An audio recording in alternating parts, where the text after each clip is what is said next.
Good morning. I'm Dawn with the State Procurement Office, and today's training is on the requests for competitive seal proposals, which is also known as the RFP process. So, along with the PowerPoint handout, you've been given a template of the RFP, so you may also refer to it for the sequence that I'm going to go over as far as preparing a request for proposals. So my training today will provide you with actual samples from RFPs that have been solicited. Today is part one of a two-part training workshop that will continue on Friday. I will be going through the PowerPoint and training, which should take about an hour. So this is something new that was passed last session, and Act 239 amended HRS 103D 301. Originally in 301, it required that all procurement begin with competitive sealed bidding. However, what this Act did is now allows the procurement officials the authority to choose the appropriate source selection. But what we advise is that you should still document to the file your justification in selecting the particular procurement method and have it approved by the individual procurement officer. Because things to consider is that if you do receive a protest to challenge your decision as to why you chose that method, there would be documentation in the file. If you don't have it, then it might jeopardize your ability to prevail in the protest if the protester files for administrative hearing. So what I would like to provide for you is in the next few slides is explanations or reasons for selecting the competitive seal proposal method of procurement so that you could use this in your justification in selecting the procurement method, even though now it does not require HOPA approval. Okay, so as I mentioned to you, it's not required, it does not require HOPA approval, but what we're recommending is at least procurement officer approval, is that it be justified and approved and documentation placed in the file in selecting the RFP method of procurement.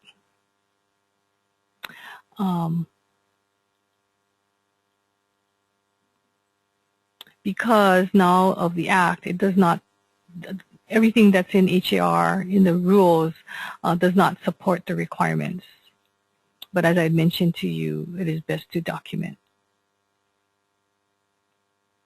So what you're going to need to determine is why it is not practicable, even though it is advantageous to use the RFP process.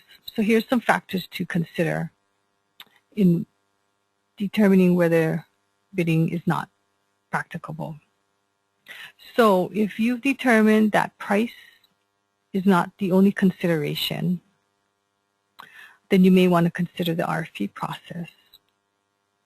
When selecting the contract type, so if you're planning on doing other than a fixed price type, say perhaps cost incentive, cost plus percentage of cost, cost reimbursement, performance incentive, time and materials, then you may want to consider utilizing the RFP method of procurement.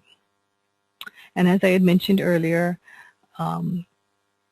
if you cannot describe exactly what the specifications are or the scope of work, and you're asking the offeror to propose it, then again, the RFP process or method of procurement may be the better method to choose. Other things to consider is that whether you need to hold oral discussions. In the IFB process, you cannot have oral discussions, unlike the RFP process. In the IFB process, the offer is submitted once and they are not allowed to revise their offer as opposed to in the RFP process. And then lastly, again, award would be based on evaluation or criteria in the RFP process versus IFB, which is strictly meeting the qualifications, minimum qualifications, and then low bid winning.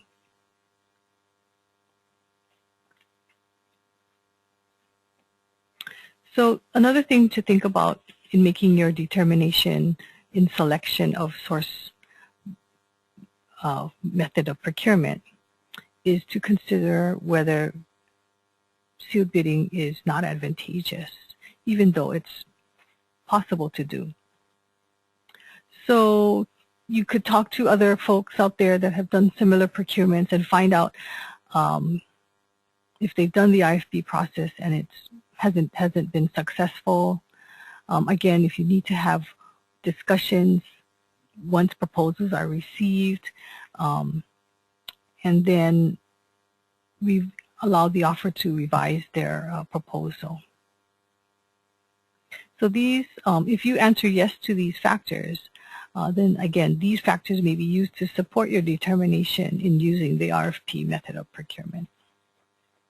So here's a quick snapshot of a comparison between the two methods, sealed bid versus sealed proposal. So if you look at the IFB process, again, you're going to be awarding to the lowest bid. RFP process, you're going to award to the highest scored proposal. IFB, you're going to describe what the scope of work is. RFP, the offer will propose how to perform. Obviously, you're going to put your requirements in there, but they're going to propose to you how to achieve the deliverable. In the IFB, they're going to deliver as you've described. In the RFP process, delivery will be based on what the proposal, the offer is proposing. And then IFB, you would put all the terms and conditions.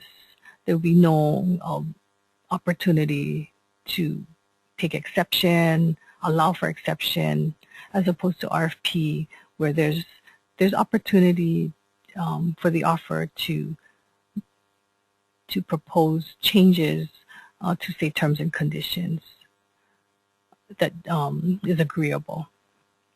So that's a quick snapshot between the two methods of procurement.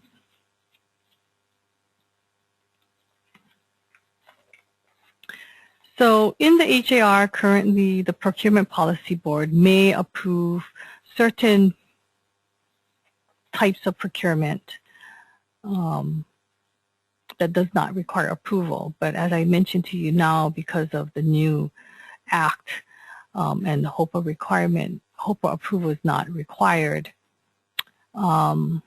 This is here merely to make reference, but the Procurement Policy Board may review additional, and we can add it to the list, and we can use that as part of our justification in determining whether to use the RFP process. So currently, there are 4 kinds of procurements that have been approved by the Procurement Policy Board, and these are the 4. So if you're procuring for any of these 4 goods or services, you can refer to the HAR or this section as part of your approval. So just a quick note about who the Procurement Policy Board is, in case any of you are wondering. It is a 7-member board who adopts, amends, or repeals administrative rules to carry out and effectuate the purpose and provisions of HRS Chapter 103D, which 103D governs procurement, management, control, and disposal of any and all goods, services, construction, and they also consider and decide on matters of policy. So this is one area as far as the different types of procurement that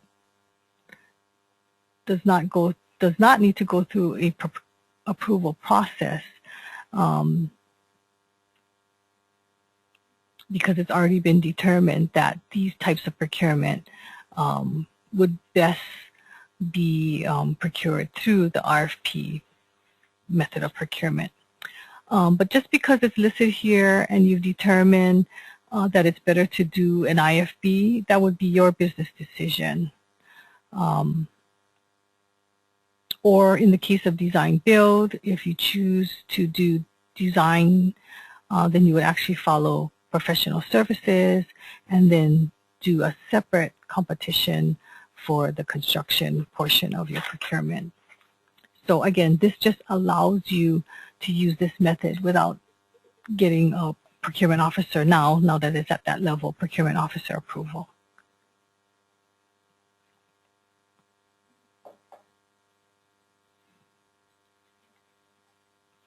So as I had mentioned to you, for construction, that when it's determined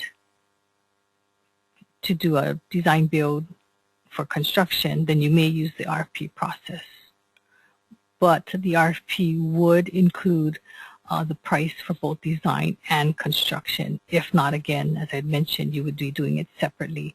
Professional services for the design portion and IFB for the construction portion.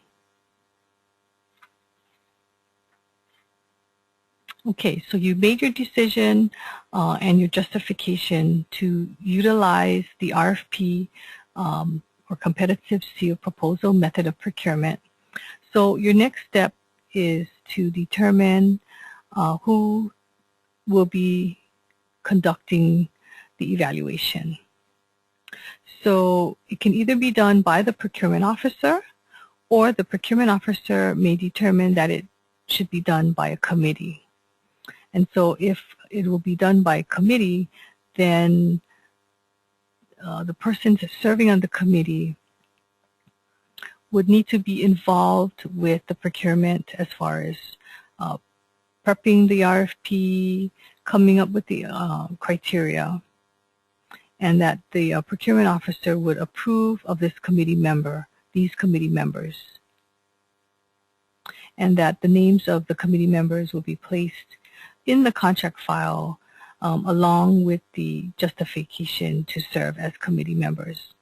So I'm going to go into more detail about the evaluation committee and the process on Friday. So I'm not going to talk too much about it here, but just so you know that the RFP method of procurement allows evaluation by either PO or committee, but certain things need to happen if it's going to be done by the committee. So you've determined your need. You've determined that you're going to use the RFP process. So things to keep in mind as you and your committee are preparing the solicitation document. So you've decided that you're doing the procurement through the RFP process because you don't want to only consider price to make the award. You want to consider who the offer is, have others had good experiences with these companies, and what kind of solutions do they have to offer. So you may not know exactly how you will get to your goal, but you should at least know what the goal is. So a lot of times you may be rushing into, just a purchase. However, sometimes you need to really take a step back, do some research, and find out really what's out there, what's achievable before you just kind of dive right in and put an RFP out. And then lastly, you may be provided alternate solutions, but how will you decide which one is the best one? So as we're going through this morning in packaging the RFP, I'm going to make a note to you that this is your checklist item. So at minimum, when you're packaging an RFP document, all the items bulleted here must be in some way in your solicitation packet. the template that I provided, the training that I provide for you today as far as packaging are all just guidelines. If you don't like the way we've presented it to you, by all means, package it however you want. But most important, to be compliant with the 103D 303 process, at minimum, all the items listed here must be included in your RFP document, or if it ever gets protested, it'll obviously be thrown out because we did not comply. So again, maybe keep this slide as a checklist, and then before you release your RFP, check to see that all these items are included somewhere. So again, as we go through the typical RFP solicitation document, I'll point out each of these items to you. So the first section is the proposal format. This is the format and order that may be used. And I'll be going over each of these sections as we walk through a typical solicitation. So you can follow along with the template if you want to see how this is all packaged. So the first section, or the first page, is the title page. Normally includes all of these items. And the authorized signature would be by the procurement officer. This is the person authorized to enter into and administer contracts.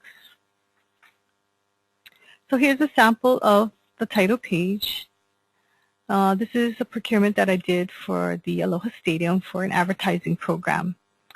So on the title page, you'll find the name of the issuing department. So in this case, it was us, the State Procurement Office. So this is us here. So it would be your department. The date of the notice. So this is the date that you will be releasing your solicitation. And this is the date that you will be posting to the procurement notices site. You should include a title. So in this case, it was advertising program for the Aloha Stadium. And then normally give it a number. So then if you get a call or if you get an email, that at least you can quickly reference a number. So in this case, we elect to call our RFP documents by the method. So in this case, RFP, if we do IFB, we call it IFB. We usually use the year, the fiscal year, and then this is a running number. And then we recognize on what island this procurement is for. So again, you don't need to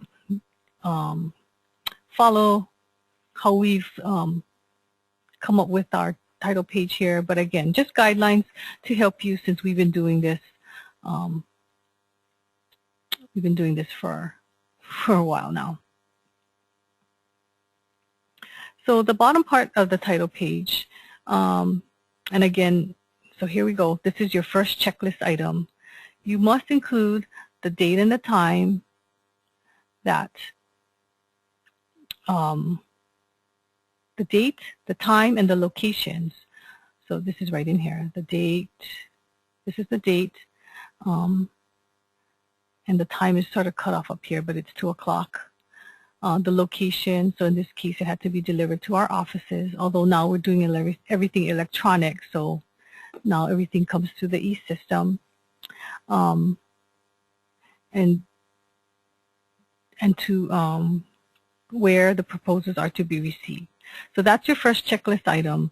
You need to at least indicate those 3 items: the date, the time, and the location where proposals are to be received. And then again, this is by your choice. It may include the name of the individual issuing the RFP. So in this case, it was our procurement officer, Ruth Yamaguchi. And if you want, you can have her have a signature here. That would be at your choice.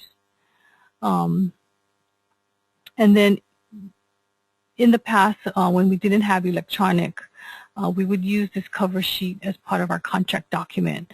So when the offerer submitted their offer, we would have them submit the name of the company here as part of their proposal packet. Again, because this page becomes the cover sheet to the contract document.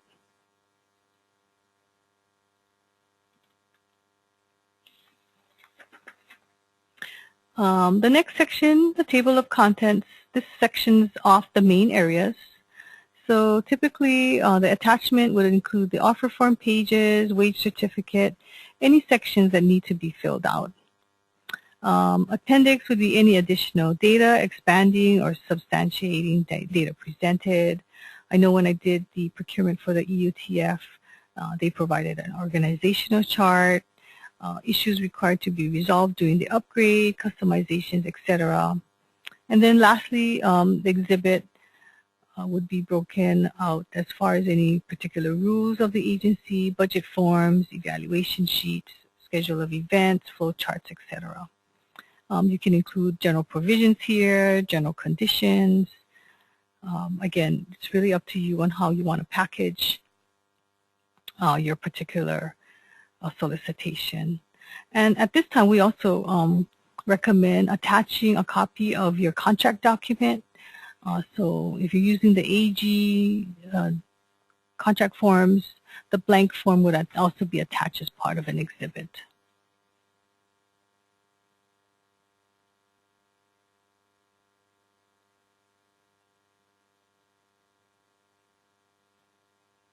So here's an example of the title sheet. Or excuse me, this is the table of contents. This particular procurement perhaps was for the Office of Elections. If you look at the exhibit, this procurement required is a surety bond and a performance bond.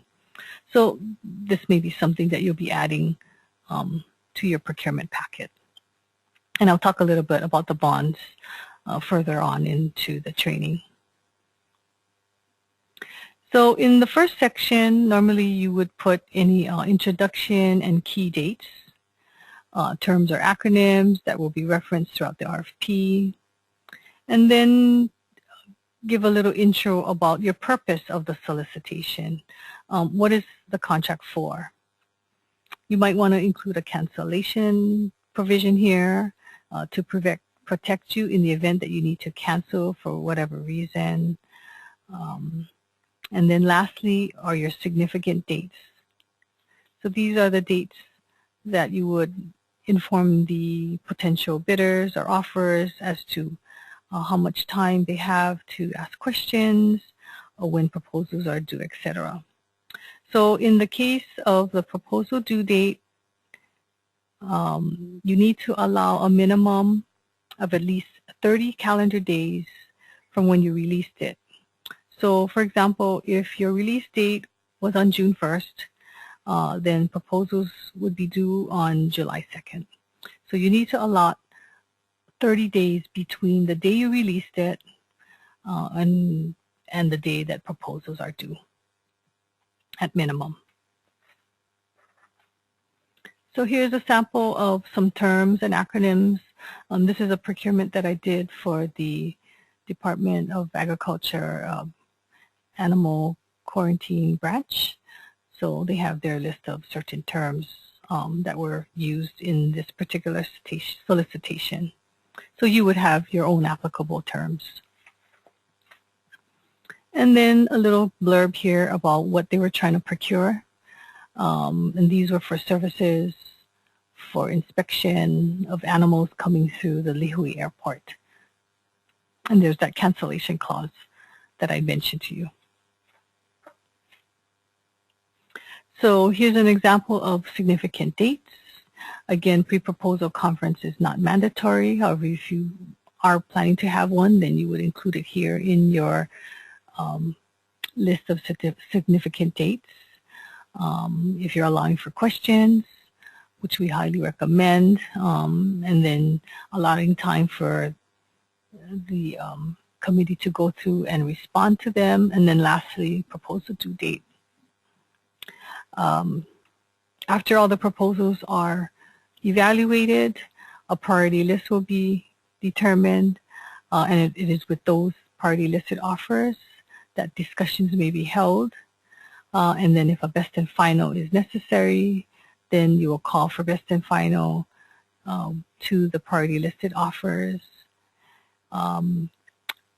Review will be made again on the baffle, and then the contractor will be selected and awarded.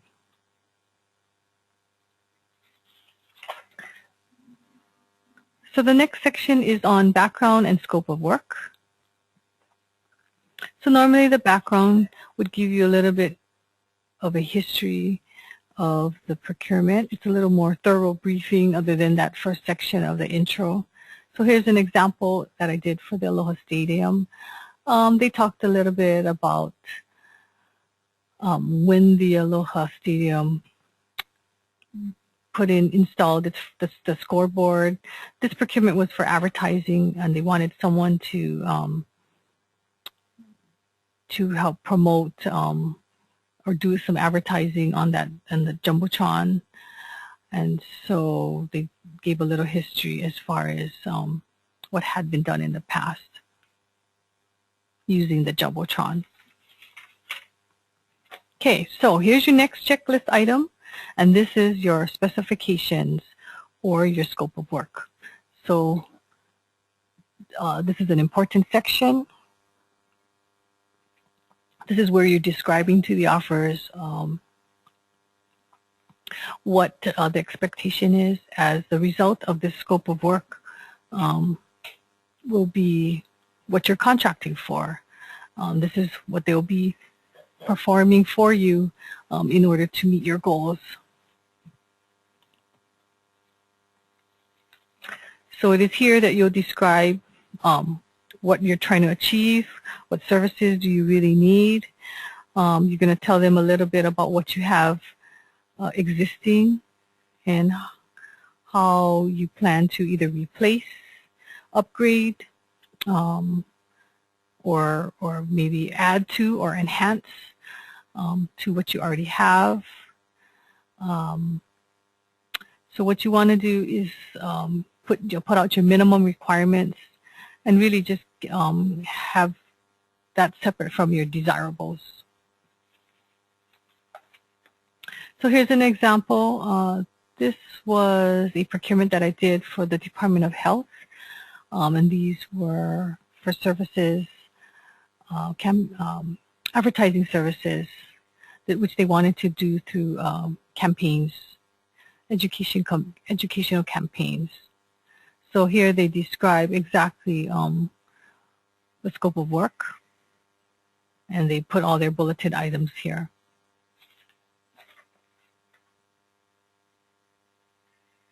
And then include the implementation component. So not only develop, but how would they put it in place? And then how will it be evaluated? So again, this is just going to be really up to you, what your needs are and how you're developing your scope of work. If you want to include strategy, then you would also include that. Take a look at the example that I did for the EOTF when they were determining to upgrade the PeopleSoft system. So they had a timeline. They had some milestones that they were trying to achieve, and so they wrote this all out as part of their RFP package. So again, you want to describe exactly what the minimum requirements are. Again, the more you put here, the more thoroughness, the more you describe without being so restrictive. However, you need to keep that in mind that you're limiting competition. But again, ultimately, you're trying to achieve the best contract for your department. So whatever or however you describe it will be the result. The more work you put into the upfront part, obviously, will be the outcome, and at the same time, how you manage it, contract administration, how you manage it, and how it will be measured, and as far as achievement goes, that also comes into play. But at the front end, you need to describe all of this so that the offer can put together the best proposal package, and and in the end, the state will be happy with the contract and the contractor's services. So this is a procurement that I did for the Office of Elections. So here you can see this is for was for the direct recording system, and so here they described at minimum what this equipment had to do in order to comply with the federal requirements. So again, just examples that other departments have done and other procurements that this office has provided as far as procurement services. So if you want to include functionality, then you would include this into your procurement specifications. So factors, again, what you're requiring this contractor to provide as far as working hours, overtime, where is it going to be located, on-site, off-site. What you want to be careful with is terminology. And I'll give you an example in the next slide. So when you're using the term contractor, normally you're referring to the awarded company or person because you've already awarded. So you're expecting the contractor to do these certain things versus the offerer, which is the potential respondent. So as an offerer, they should have a license, they should have so many years of experience. So keep in mind of the terms that you're using, and the same goes for mandatory versus optional. So if you require them to do something, then you want to say mandatory or shall versus may. And here's the example. So in this case, the contractor with the approval of the executive director. So in this case, this is the expectation of the awarded contractor, and they shall provide investigation services. This is a procurement that I did for the Campaign Spending Commission. And the scope of work here, the contractor shall obtain written approval, shall be supervised. So again, to be careful with the particular terminology as far as who you're referring to and whether you require the work or whether it's not mandatory.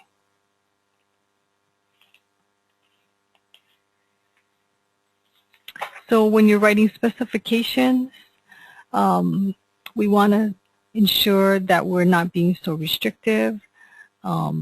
This is actually referring to goods, commercial products.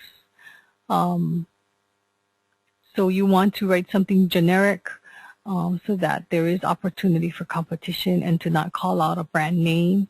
If you are planning to use the brand name as the guideline, then you want to ensure that you include a or equal clause so that you ensure the competition can also submit, and that you list your minimum requirements, and as long as they meet, that you will still consider them for award.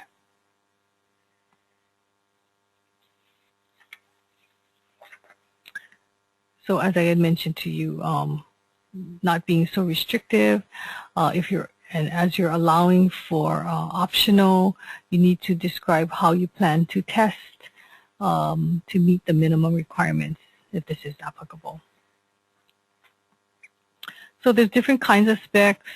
The design specs would be any details of the characteristics that an item must possess.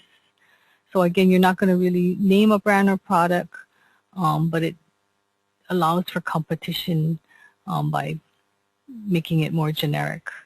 Performance is describing what it is required to do, capabilities that the product must meet.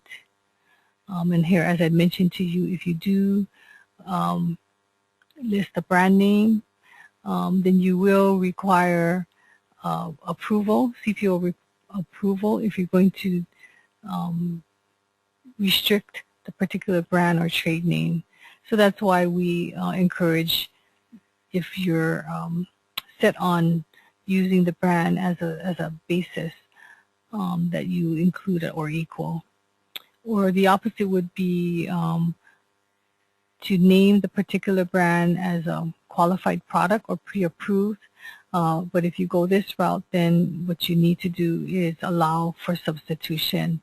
So you must allow the offerer to submit, in addition to those products that you've qualified as pre-approved, allow for them to submit something for your approval to also be named as a qualified product.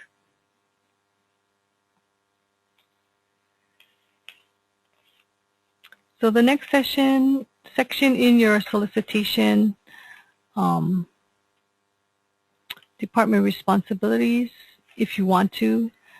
Again, not necessary. In this case, the Stadium Authority indicated that they would be providing certain things in order to fulfill or to complete the contract. So again, it really just depends on your particular procurement and whether this section would be applicable.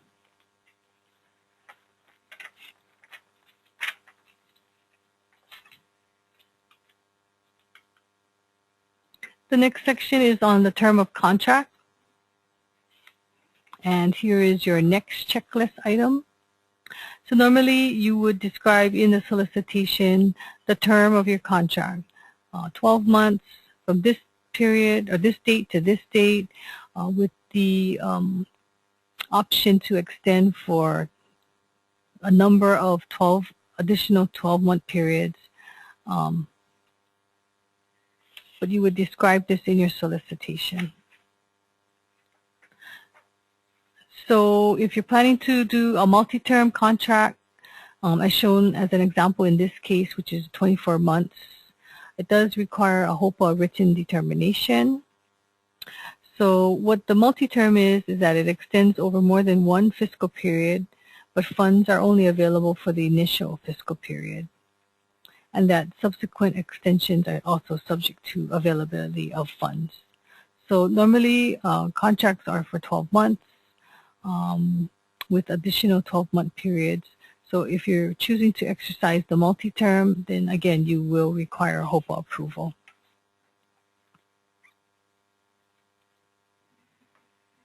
The next section is on the proposal format and content. This is your next checklist item. And this is where you're going to be describing to the offerer how to package their proposal. So again, this is just a sample. It's in the template. You're more than welcome to use some of this. Again, it's really up to you on how you want to have the offer package their proposal. But basically what you're going to be doing is describing how the proposal should be organized for ease of evaluation and scoring. And you want to describe each section in detail to help actually you as the eval committee member. So really, this is really for your benefit as an eval committee member, so that when you're going through the 20 proposals that you received, that there's some standardization so that you can go through it and make your comments and give your score. So again, here's this is a sample for EUTF, and they're just describing what they expect the proposal to be compiled of: project approach, work plan, schedule, etc. And then here's your next checklist item. This is the price. So you would need to describe the manner the prices are to be submitted. So here's an example, again, for the EUTF. They wanted pricing for the upgrade and 1 month of support, plus additional 5 months of support, and then additional 12 months.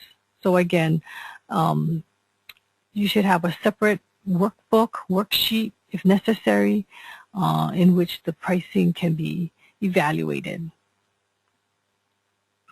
And then lastly, you need to give the offerors the opportunity to take exception to any sections in the RFP, but it would still be at the committee's discretion whether to accept or not accept any of the exceptions.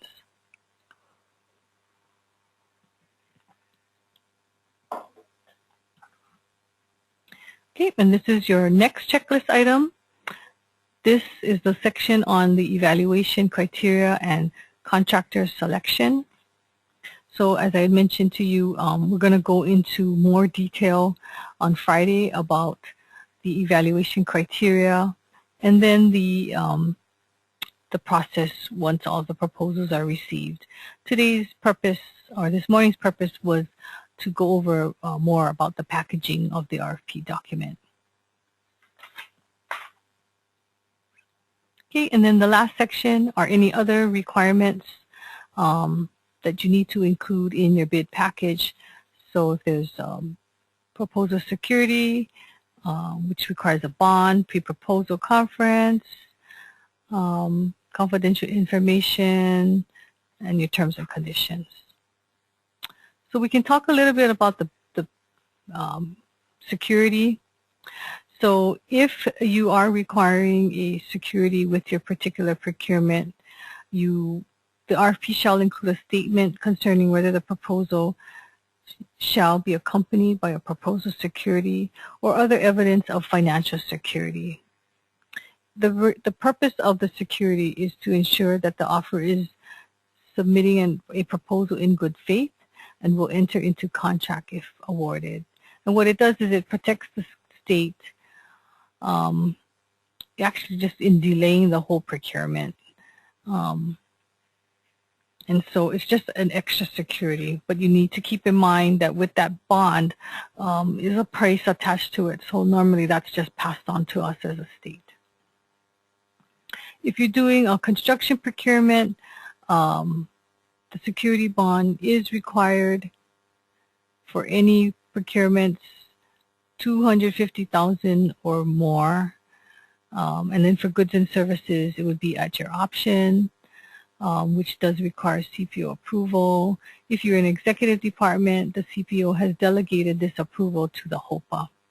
And then lastly, if your federally funded contracts require you to include a bond, then you would include it and make note of that in your solicitation. So this is kind of like what it looks like as far as a provision in your solicitation.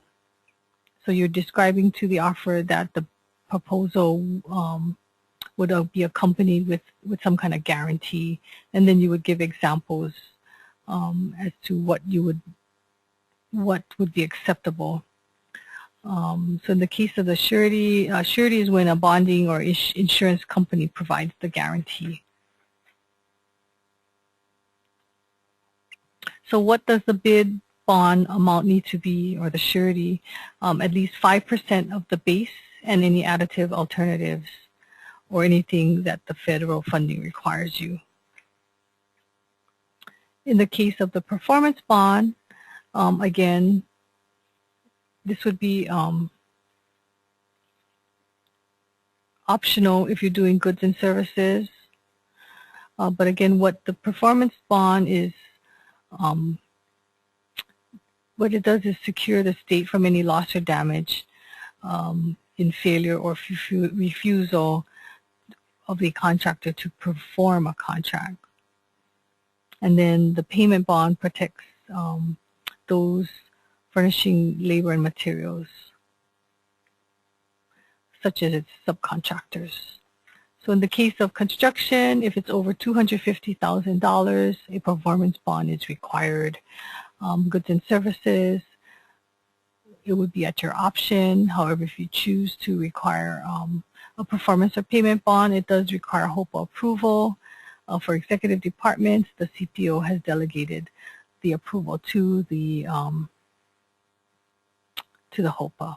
And then again, same with federal funds. If it requires that you have a performance or payment bond, then you need to include it in your solicitation. So for construction, the performance and payment bond shall be in the amount of 100% of the amount of the contract price, and for goods and services, not to exceed 50%. So normally what happens is if there's a bid bond or a surety, that would be submitted with the proposal. Once all the proposals are received and reviewed, an award is made, then the bond is returned.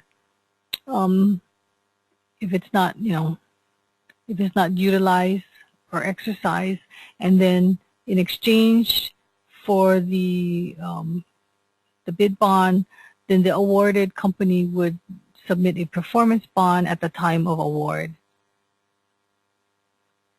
upon execution of the contract. So in those cases where the contract price cannot be determined, the amount of the performance bond, you would state it in the solicitation. So it would be a specific dollar amount. Let's say, performance bond will be $500,000, or maybe based on some figures, say some industry leader. So that would need to be justified. And then same if it's a federally funded contract, it would be whatever the feds require as part of them giving you the money.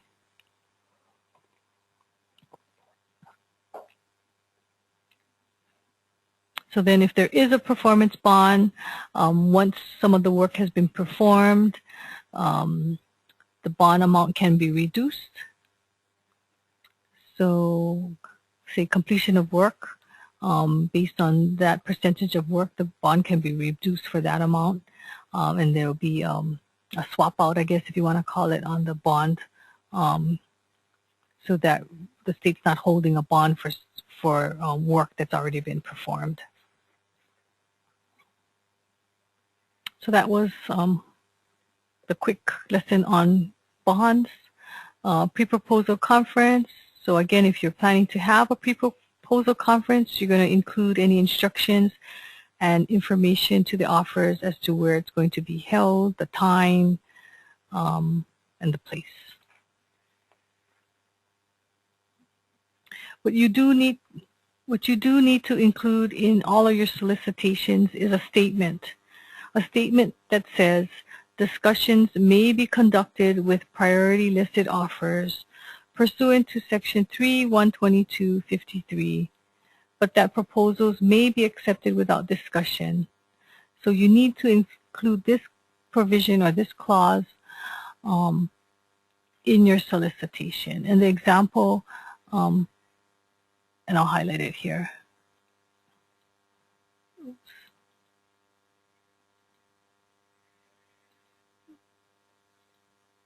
So you need to include this provision right here. Oops. Sorry.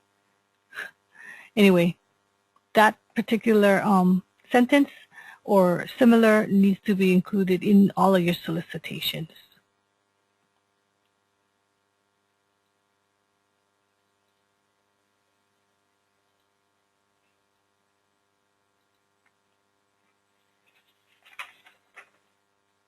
You also need to include a statement that offerors may designate in writing those portions of the unpriced proposal that contain trade secrets or proprietary data that are to remain confidential, subject to Section 3-122-58. You need to put something similar to this here. So this is important to let, referring to this section, that if there's anything confidential in their solicitation, in their proposal, that they're going to designate it and as confidential, but be readily separable from the proposal in order to facilitate inspection of non-confidential portions of your proposal. Because what's going to happen is at the end of your procurement, after you made award, there may be interested parties that want to see proposals as part of the OIP process. This is the Office of Information Practices. That and everything becomes public after the award is made. So you want to be able to make sure that anything that's marked confidential can be removed from the public inspection file, so that anyone asking for access to public information, you can do it in a timely manner. Since I think OIP has certain requirements, day requirements, as far as be responsive or responsible in complying. Okay, so the last would be your T's and C's, and these are all contractual terms and conditions applicable to the procurement. As I mentioned to you, the AG general conditions can be included as an exhibit. And again, these are just examples. So again, it would just really depend on your particular procurement.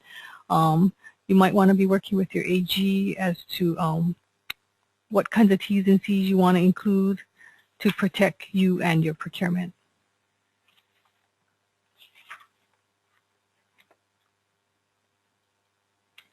So the last section is the attachments. Here's a sample of an offer form. Again, you can design it to however you want it to be. Really, all you're asking is that they, you want something in writing that they understand, that by responding to this solicitation that they understand. And if you had a bond requirement, then this would be part of your OF1.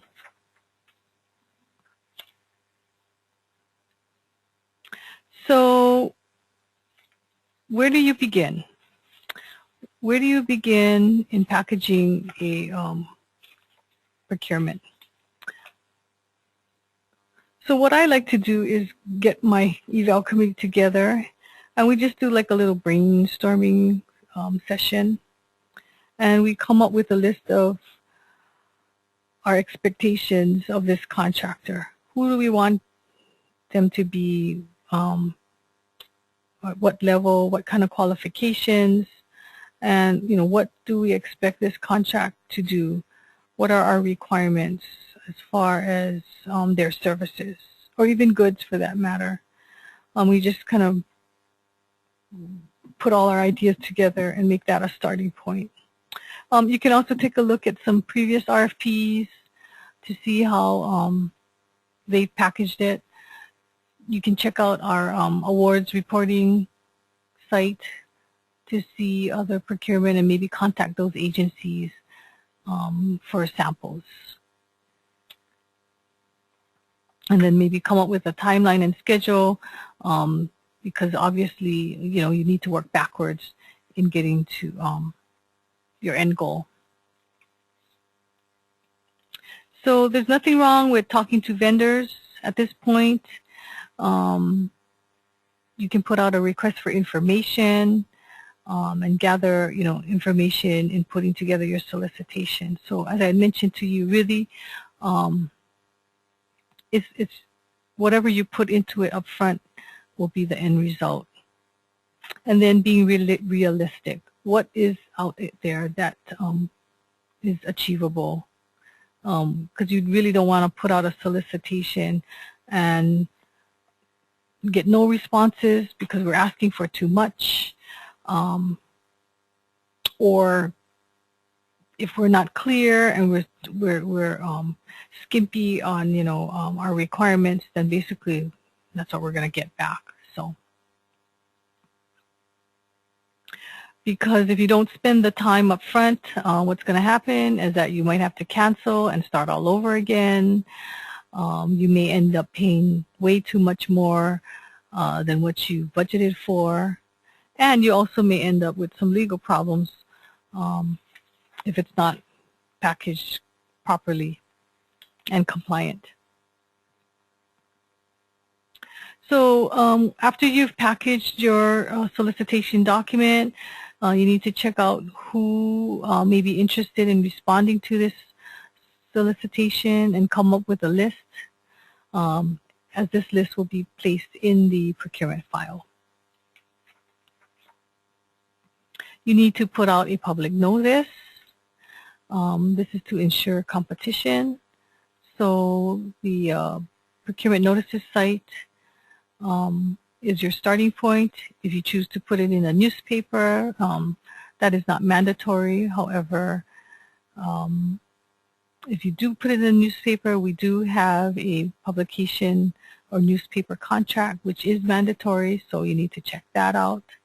But basically, the public notice is going to give a description of what it is you're procuring, who to contact to pick the solicitation document up, how long it will be available on the street, and any other information such as pre-proposal conference information.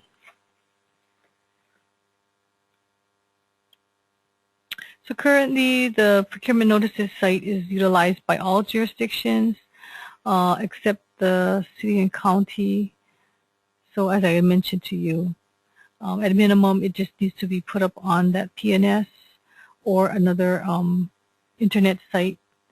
And then as an option, if you want to put it in other publications specific to perhaps your trade, then you may do so.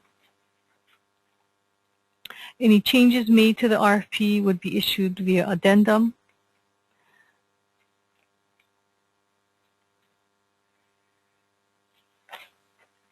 The purpose of the addendum is to include any material changes.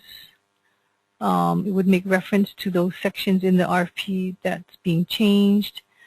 It would provide clarifications and also the Q&A portion as part of the procurement process.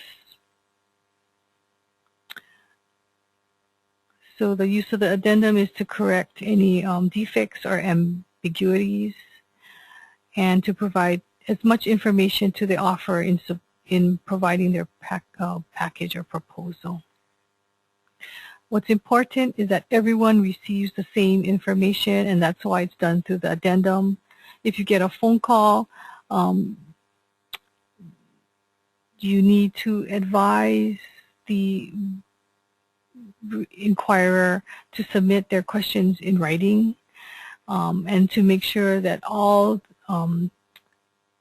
the answers to inquiries be made available to all potential offers. So that's why it's important that if you do get a phone call or an email, that you not answer the individual, not answer them individually. We want to ensure that if there's a problem with the solicitation or if there's a question, that you publish it via addendum for clarification so that everyone has the same information and that one party will not be privy to more information than any other. If you need to cancel the RFP, that's why you had that clause in there, then you can exercise that right. You would need to issue a cancellation notice and explain the reasoning and document it to your file. So proposals can be modified at any time before the proposal due date. It can be withdrawn.